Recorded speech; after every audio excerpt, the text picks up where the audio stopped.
আসসালামু আলাইকুম। সিলেটের কাগজ সংবাদে আপনাদের সকলকে স্বাগত জানিয়ে শুরু করছি। সাথে রয়েছি আমি সাজিয়া আফরিন। প্রথমেই জানিয়ে দেব সংবাদ শিরোনাম। করোনা ভাইরাস প্রতিরোধে ঈদ পরবর্তী 14 দিনের কঠোর লকডাউন বাস্তবায়নে আইন শৃঙ্খলা রক্ষাকারী বাহিনীর কঠোর অবস্থান। এবার দেখুন বিস্তারিত। ঈদ উল আজহার ছুটি শেষে শুক্রবার 23শে জুলাই ভোর 6টা থেকে সারা দেশের মতো সিলেটেও শুরু হয়েছে 2 সপ্তাহের কঠোর লকডাউন। আজ তৃতীয় দিন চলছে লকডাউনের। বিধিনিষেধ বাস্তবায়নে পুলিশ, র্যাব, বিজিবি সহ আইন শৃঙ্খলা বাহিনীর সদস্যরা বিভাগের 4 জেলায় মাঠে কাজ করছেন। সড়ক মহাসড়কে পুলিশের একাধিক চেকপোস্ট বসেছে। এসব চেকপোস্টে আটকে দেওয়া হচ্ছে যানবাহন, নামিয়ে দেওয়া হচ্ছে যাত্রীদেরও। শুক্রবার ছুটির দিন হওয়ায় সিলেট নগরের পথঘাট এমনিতেই ফাঁকা, তবুও নগরের মোড়ে মোড়ে অবস্থান করছেন পুলিশ সদস্যরা।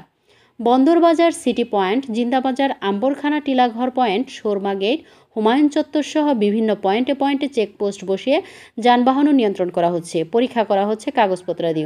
জরুরি প্রয়োজন ছাড়া বাইরে কেউ যানবাহন নিয়ে বের হলে তাকে ফেরত পাঠানো হচ্ছে। অবশ্য জরুরি সেবা প্রদানের যানবাহন বিধিনিষেধের আওতার বাইরে রয়েছে। বন্ধ রয়েছে বিপণী বিতান ও শপিং মলগুলো।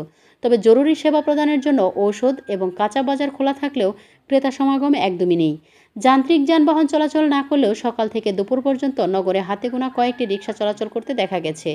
সিলেট মেট্রোপলিটন পুলিশের অতিরিক্ত উপকমিশনার media and community service BM Ashrafullah Taher জানান, কঠোর বিধিনিষেধ বাস্তবায়নে শহরের প্রবেশদ্বার সহ বিভিন্ন এলাকায় চেকপোস্ট বসিয়ে কাজ করছে এসএমপি 16টি টিম।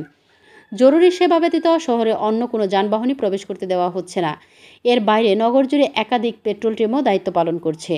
সিলেট জেলা প্রশাসনের মিডিয়া সেল থেকে জানানো হয়েছে, শুরু হওয়া দ্বিতীয় দফার কঠোর বিধিনিষেধের বাস্তবায়নে জেলার সকল উপজেলায় একাধিক ম্যাজিস্ট্রেসি টিম কাজ করছেন। সরকারি নির্দেশনা মেনে নিত্যপণ্যের দোকান ও জরুরি সেবা প্রদানের দোকান খোলা থাকবে।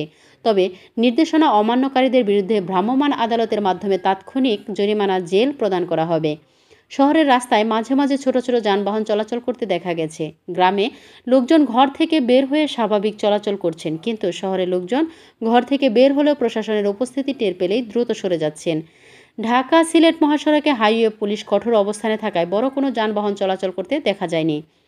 এই লকডাউনে দুর্ভোগে পড়েছেন নিম্ন আয়ের লোকজন। এতক্ষণ আমাদের সঙ্গে থাকার জন্য আপনাদের সকলকে ধন্যবাদ। সেই সঙ্গে লকডাউনের পরবর্তী আপডেট জানতে চোখ রাখুন সিলেটের কাগজ পর্দায়।